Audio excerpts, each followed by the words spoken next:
Hi everybody, thanks again for watching another episode of Economics. I am Ebong Eka. I'm a CPA, personal finance guy, as well as small business expert, and I am also the author of Start Me Up the No Business Plan, which is an Amazon bestseller.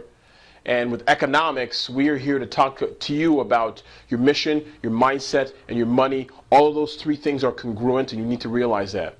Okay? I want to talk to you today about fear. I got an email from somebody, a Facebook follower, a friend and follower, as well as somebody who follows me on Twitter, and she wrote me an email about some ideas she had, and she's in the middle of trying to do something, and she had these fears. And I said, well, what's stopping you from starting this, whatever you're doing? And she said, you know, I have this fear of success. I have this fear of failing. And I said, those two things aren't congruent for the most part, but she also told me a lot of her friends and family were giving her reasons why it wouldn't work. And then I asked them, do your friends and family have any experience in anything that you're trying to accomplish? And she said, no. And I said, why are you listening to them? Why does it matter what they have to say? Right? Fear is normal. You're supposed to feel fear. That's part of that's a prerequisite to what we have. That's part of what makes you a human being, is the fact that you have fear. That's normal. The thing is, what you do about that is what differs. The reality is this. In life, it's not about what happens to you. It's about what you do about it. Most of life is about the reactions we have. Reactionary. It's not about what happens to us. It's how we react and how we deal with it. That's what makes the difference between us and the average person. Us and the people who are unsuccessful. Us and the uninspired. And us and those who don't want anything or any change or any improvement in their lives. That's the difference with you. So you have to realize and have to understand fear is normal. Now what you do with that fear is different.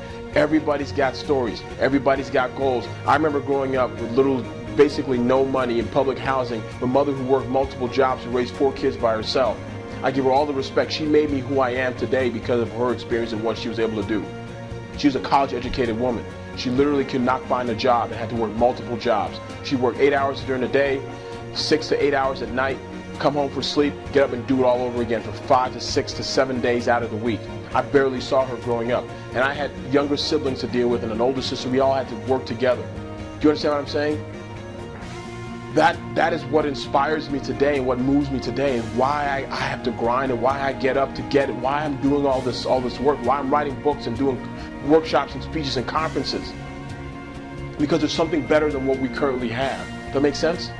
So for you have to realize what your why is. The first principle is, what is your why? What is your motivation? When you have fear, which you inevitably will have, your why will exceed that fear. And if it doesn't, then that's when you will quit. Your why has to exceed what causes you pause and what keeps you up at night. Don't get me wrong, there are a lot of people who are successful. They have a strong why, and they still struggle with the fear.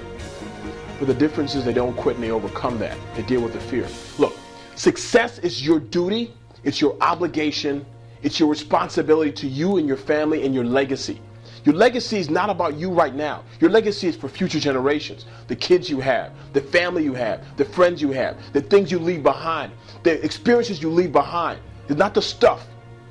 It's who you are today who determines your legacy. So when you have fear, remember the one thing is, what is your why? What is your motivation for doing this to begin with? If it's money, you will quit. If it's somebody else, you will stick to it. So how do I deal with fear? The first thing is I remind myself what my why is. I write it down. The second thing I do, always when I'm dealing with any type of fear or anything else, I try to learn as much as I can about what is causing the fear.